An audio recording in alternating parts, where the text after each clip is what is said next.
It seems that, the Voice is designed to dominate political discourse this year and distract us from a bunch of things, but there's just the regular, in case of trouble, pull this cord sort of distraction. And one of those is the drive to get Australians to embrace a republic.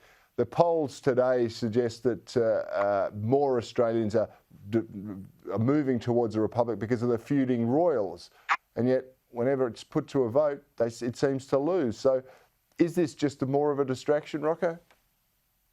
Well, it's been tried before, hasn't it, Corey? I mean, I remember back in the early 90s when the Australian economy was in recession, the then Prime Minister, Paul Keating, decided that we needed to move towards becoming a republic. And at the time, I seem to recall polls were 70% in favour of maintaining the Queen as the head of state. And again, it's a trick that you say is being tried again.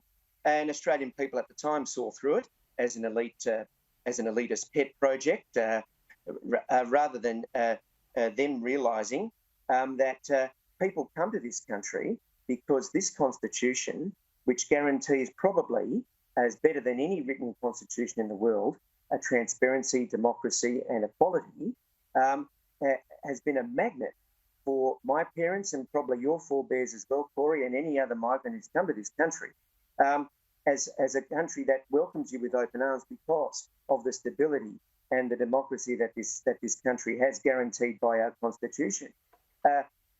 People will see through this like they saw through it back then.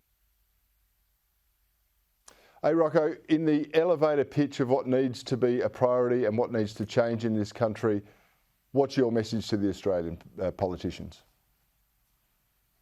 Well, it touches on some of the things we've spoken about and also what you mentioned in your editorial. Again, the politicians, as we've said, their priorities are those of people who are living in a parallel universe to the rest of Australians. They need to focus on those bread and butter issues, making sure that the greatest stabilising forces in our country, namely from an economic point of view, a small business, and from a societal point of view, families, are prioritised.